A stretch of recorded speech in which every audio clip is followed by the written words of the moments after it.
and welcome to Traditional Painting the Digital Way. This is where I use digital painting apps to teach traditional painting techniques. In this video, we're going to start a brand new series, and we're going to do a desert scene with saguaro cactuses in it.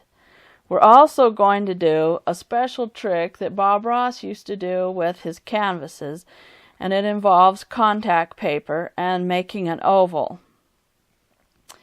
If you're following along traditionally, the brushes that I use for acrylic painting are a 2-inch flat wash, a number 10 bristle brush, a number 8 filbert brush, a number 10 flat brush, a number 6 flat brush, a long script brush, and a short script brush. You can also add a round brush if you want to, and make sure that it's a small size like a number 3. I also use canvas board or wrapped canvas to paint on. And here are the colors that I use for acrylic paint. I mainly use Grumbacher Academy acrylics, but De La Rowney works fine. I like Liquitex. There are a number of really good acrylic brands out there. We're also going to be using contact paper for our little trick. And contact paper is paper that is decorated on one side, and it has a sticky side on the bottom, and you can put it on a table or you put it on a wall like wallpaper. So what we're going to do is take our canvas, and a 16 by 20 is probably a good size, and we'll use it in landscape mode. And what we're going to do is go ahead and paint it first. And Bob Ross used to paint it with acrylic even though he was an oil painter. So go ahead and pick a color that you think will look nice against the saguaros, and I thought that a light blue color would be really pretty, kind of an aqua color. And make sure that you let that dry if you're following along with your acrylic paints. And here's how you do it digitally. You go ahead and go into ArtRage 5. This is the program that we're going to be using, ArtRage 5 for Windows. And pick the stencils, and there's an option in there that has ellipses and circles. So go ahead and choose that stencil, and then enlarge it and shrink your canvas down, and then center it on your canvas right where you want it. And the stencil will act like contact paper. And what Bob Ross used to do was take his contact paper and cut an oval out of the center, and then put the contact paper on the edges of his canvas. And that way it would just make a round painting. So if you painted over the edge of the oval shape, it wouldn't get on your canvas because the contact paper was there. And contact paper is really easy to move, and so that's why he used contact paper to make this oval. And he called it the poor man's mat, because matting is sometimes expensive. So just go ahead and use your stencil, and as you can see, the paint won't get on your canvas that's covered by the stencil in ArtRage 5. So here I've picked a couple of photo references from Pixabay, and they have a whole bunch of really nice saguaro cactus references there, and they're royalty free. And I'm going to go ahead and use the clouds from these two pictures. And this is going to be a composite from a whole bunch of different pictures that I found at Pixabay. But I wanted to go ahead and use these cloud shapes. So I'm starting out with a purple color, and we're just sort of painting in the light color on the bottom of the clouds. And I'm using the bristle brushes, and these are new brushes that have been added in ArtRage 5. And I'm using the bristle thin and just several different ones. And I'm doing it on a different layer than the bottom, because the bottom blue color, because we don't want it to mix together.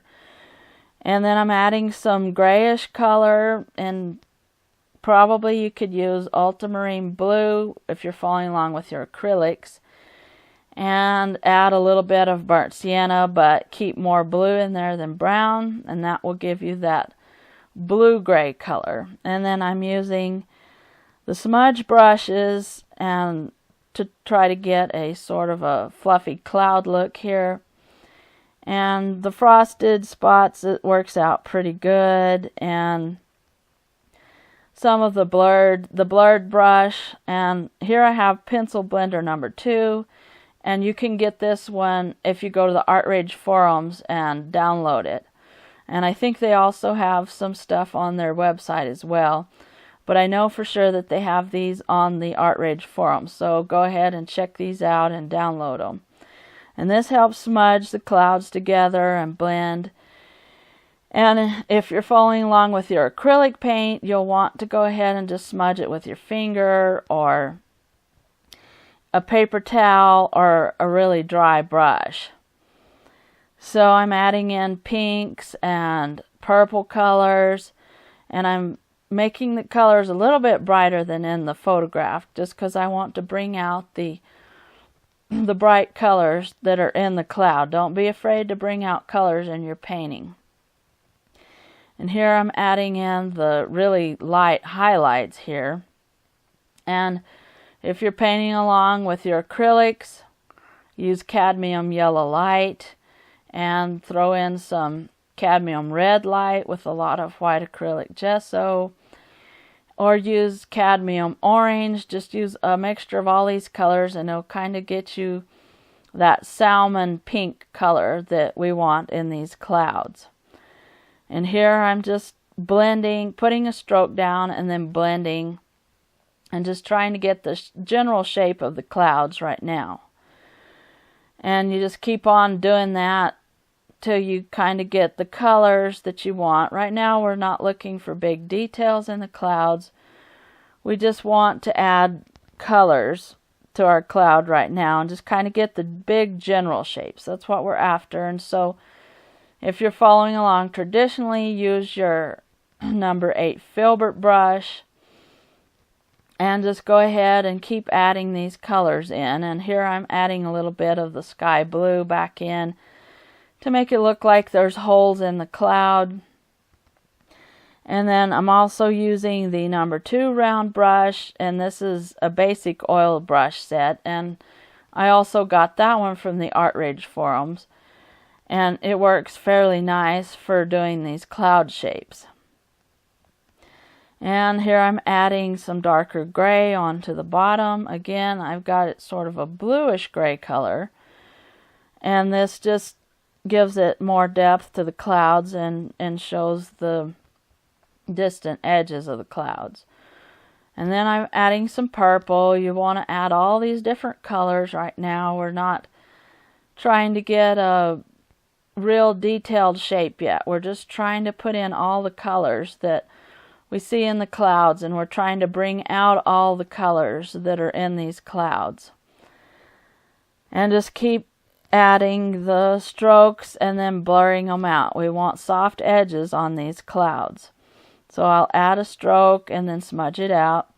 Here I'm giving a little bit more shape to the clouds, and I'm using sort of a grayish brown color, a really light gray brown. You can make this color with your acrylic paints using probably burnt sienna and adding maybe orange to it and adding a lot of white acrylic gesso. If you're following along with oil paint, then you might want to use thicker paint on top of the thinner paint to try to get this look. What I'm doing in ArtRage 5 is I'm adding a layer. Each time I start with a new color, I add a layer, because if I don't, it kind of smudges the colors together. And although they have real color blending as a option here, it still gives you kind of weird colors sometimes. So it's better if you just go ahead and start a new layer and then blur it out on the new layer, smudge it out on the new layer, and it'll blend much better. And you won't get any weird color mixings when you do that. And then when you get too many layers, you go ahead and just merge them together and then start again with a new layer. And so here I'm using the blurred frosting. It seems to be working really well for blending in the clouds. And just add kind of light orange color along the edge here. You can switch to your number 6 flat brush if you want to, or a little bit of a smaller brush.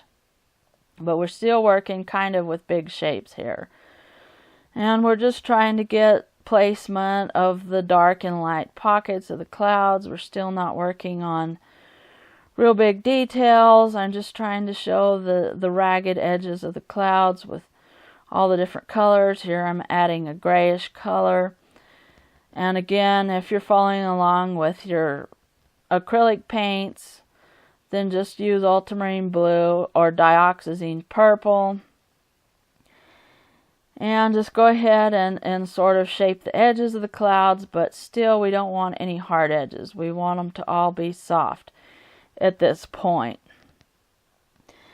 And the number 2 glazing round, or the number 2 round from the basic oil brushes, is about the right size. And I really like it. It's about at 15% on the brush size, so that's about right for making details and the clouds.